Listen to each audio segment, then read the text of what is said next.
안녕하세요. 초보강입니다. 오늘 전 삼성의 스마트 모니터인 M7에 대한 구매기와 사용기를 정리해 보려고 합니다. 혹시나 구매를 고려하셨던 분이 계시면 끝까지 시청하셔서 구매에 도움이 되었으면 좋겠습니다. 보시기 전 구독, 좋아요, 알림 설정해 주시면 감사하겠습니다. TV 좋아하시나요? 전 일반 방송은 거의 보지 않는 편이고 OTT 서비스를 많이 이용하는 편입니다. 한데 이곳 호주로 온 이후 TV를 구매하지 않고 작은 폰 화면으로 보려니 이거 보는 맛이 안 나더군요. 그래서 모니터 사이즈의 TV를 찾아보던 중 삼성 스마트 모니터를 알게 되었고 현재 M8까지 나와 있는 모델을 많은 비교 끝에 삼성 스마트 모니터 M7 32인치를 구매했습니다. 오늘은 제가 왜 M7을 구매했는지 말씀드리도록 하겠습니다.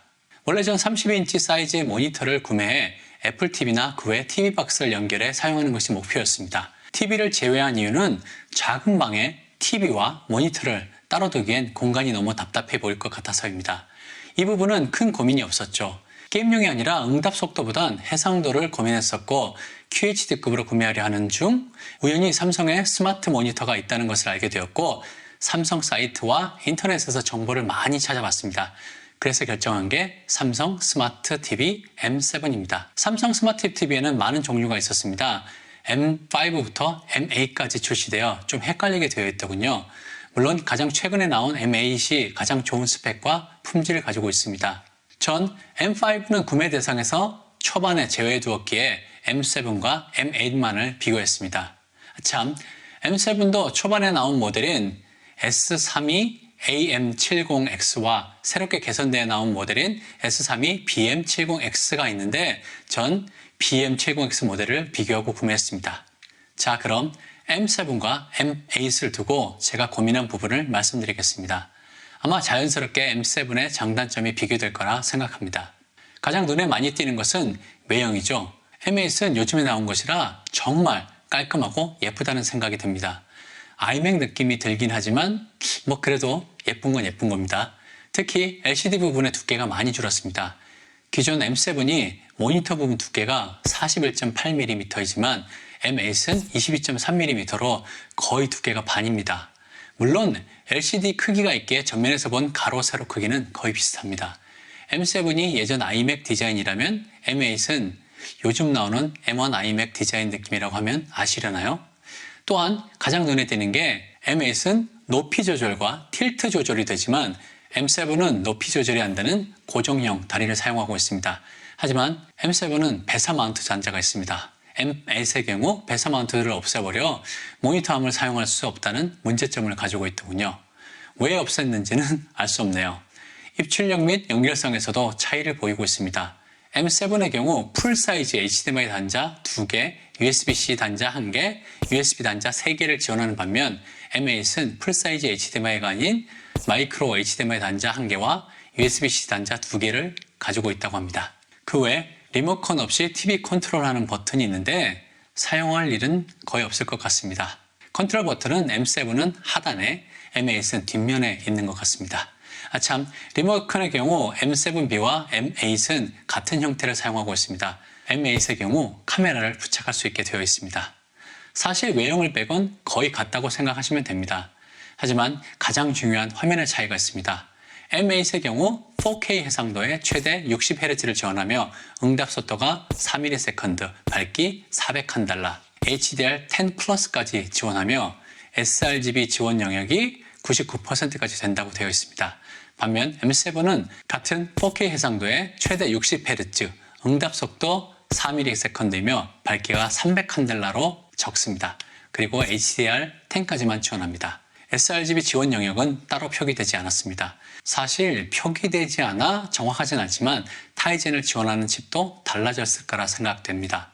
다음은 가장 중요한 가격입니다. 한국 가격으로 M7은 50만원 초중반이며 M8은 80만원 초중반대로 형성되어 있습니다. 이렇게 비교해본 후 전 M7을 선택했습니다. 가장 큰 이유는 누가 뭐래도 가격입니다. 80만원 중후반의 가격으로 구매하기엔 부담스럽습니다. 차라리 돈을 더 주고 괜찮은 TV를 구매하는 게 메리트가 있다는 생각이 들었습니다. 그리고 USB-C를 많이 사용한다고 해도 전 아직 HDMI를 우선시에 사용 중입니다.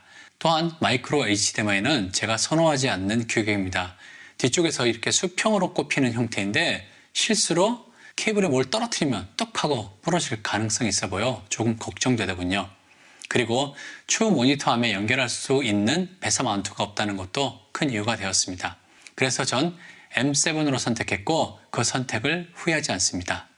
그럼 지금부터 삼성 스마트 모니터 M7을 사용하면서 느낀 점을 말씀드리겠습니다. 장단점이 아닌 제가 느낀 점을 말씀드리는 것입니다.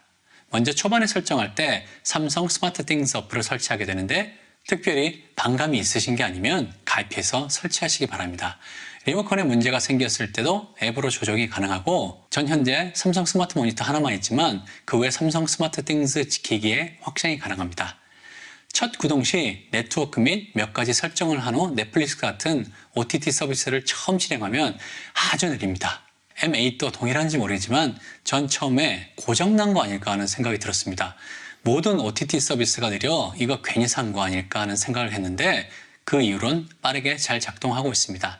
물론 그렇다고 애플 TV처럼 팍팍 뜨는 건 아닙니다. 또한 리모컨의 반응 속도는 마음의 여유를 갖는 게 좋습니다. 딜레이가 있다고 생각하면 됩니다. 전 총 4개의 OTT 서비스를 사용 중입니다. 넷플릭스, 디즈니 플러스, 아마존 프라임, 애플 TV입니다. 제가 현재 있는 호주에선 넷플릭스가 가장 빠르며 디즈니 플러스, 애플 TV, 아마존 프라임 순입니다.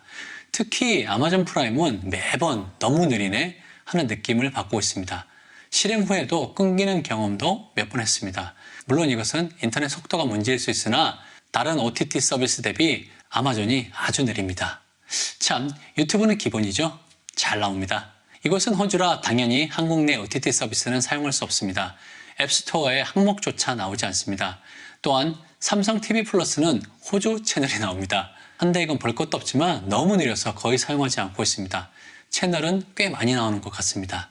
여기에 워크스페이스라고 원격으로 PC를 조절하거나 삼성 덱스 오피스 365를 사용할 수 있습니다. 자주 보는 웹페이지를 저장해 바로 불러올 수 있죠. 하지만 이거는 될 수 있다 정도로 생각하시기 바랍니다. 필요성을 전혀 느끼지 못하기에 사용해 본 적은 없지만 웹 서비스로 들어가 웹 서핑을 하다 보면 답답해 죽습니다. 그냥 PC로 연결해 모니터로 사용하는 게 가장 좋습니다. 그 외에 가장 많이 쓰는 건 제 경우 아이폰이나 아이패드, 에어플레이로 연결해 플레이하는 것입니다. 이건 정말 유용하게 사용할 수 있습니다. 안드로이드 폰도 잘 될 것으로 생각합니다. 참, 정말 좋았던 점이 있는데 블루투스로 헤드폰이나 에어팟을 연결해 사용할 수 있는 점입니다. 현재 전 소니 WH-1000X M4 핸드폰과 에어팟 프로를 가지고 있으며 2개 다 연결이 가능합니다. 또한 2개가 연결된 상태에서 동시 출력도 가능했습니다. 이게 안 될 줄 알았는데 생각보다 잘 돼 놀랐습니다. 2 기기를 연결하고 들어보면 소니가 약간 더 느린 느낌인데 시청하는 데는 큰 문제가 없었습니다. 이건 문제점인데 전원을 끈 상태에서 리모컨을 이용해 켜면 무선 연결이 끊어질 경우가 많이 있습니다. 켜진 후 일정 시간이 지나면 다시 무선랜에 연결이 되는데 꽤 오랜 시간이 걸릴 경우도 많아 답답할 경우가 한두 번이 아니었습니다. 전원을 끄면 전력 낭비 방지를 위해 무선랜 연결도 끊는 것으로 보이는데 제 연결 시 이런 문제가 지속해서 나오는 것은 업데이트로 해결을 해줬으면 좋겠습니다. 제가 모니터의 사용 여부는 따로 말씀을 안 드렸는데 이 제품이 기본이 모니터라 큰 문제를 발견할 수 없었습니다. 게임을 주로 하실 분들은 아무래도 응답 속도 4ms 최대 60Hz 지원은 아쉬운 부분이지만 일반적인 사용 용도로는 아무런 문제가 없습니다. 거기에 각종 OTT 서비스를 PC 없이도 볼 수 있으니 최고라고 할 수 있습니다. 다만 타이젠을 지원하는 앱이 적어 안드로이드 TV 박스처럼 사용할 수 있다고 생각하시면 큰 실망을 하실 겁니다. 설명서엔 굉장히 많은 기능을 할 수 있을 것 같지만 실제로 OTT와 모니터, 핸드폰 미러링 정도로 사용 범위를 생각하시면 될 것 같습니다. 오늘 제가 준비한 영상은 여기까지입니다. 영상 시청 정말 감사드리고 이 리뷰가 제품 구매에 도움이 되었으면 좋겠습니다. 다음 시간 더 좋은 영상으로 찾아뵙겠습니다. 행복한 하루 보내세요. 감사합니다.